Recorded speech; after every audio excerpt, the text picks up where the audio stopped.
Hi friends, എൻ്റെ പുതിയൊരു വീഡിയോയിലേക്ക് എല്ലാവർക്കും സ്വാഗതം. അപ്പം ഞാൻ നിങ്ങളെ പരിചയപ്പെടുത്താൻ പോകുന്നത് ഈ കാണുന്ന ഒരു സബ് വൂഫറിൻ്റെ ആംപ്ലിഫയർ ആണ്. ഇതിൻ്റെ വാട്ട്സ് വരുന്നത് 300 വാട്ട്സ് RMS ആണ് വരുന്നത്. 4 ohmsൽ 300 വാട്ട്സ്. ഇതിലുപയോഗിച്ചിരിക്കുന്ന ആംപ്ലിഫയറിൻ്റെ ബോർഡ് ട്രാൻസിസ്റ്റർ ബോർഡാണ്. 52001943 വരുന്ന ബോർഡാണ് ഇതിൽ ഉപയോഗിച്ചിരിക്കുന്നത്, തോഷിബേൻ്റെ.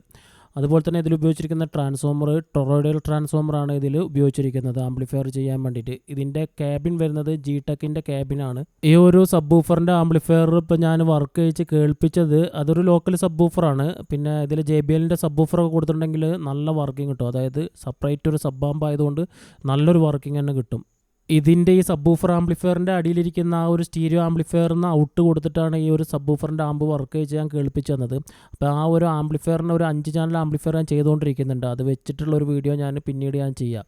ഇതുപോലുള്ള സബ് വൂഫറിൻ്റെ ആംപ്ലിഫയർ നമുക്ക് യമഹ, ഓക്കിയോ, പൈനിയർ പോലത്തെയൊക്കെ ആംപ്ലിഫയറിന്, ഡനോണൊക്കെ പോലത്തെ ഹെവി റിസീവറിനൊക്കെ ഉപയോഗിക്കാൻ പറ്റുന്ന നല്ലൊരു പവർ കൂടിയ സബ് വൂഫർ ആംപ്ലിഫയർ ആണിത്.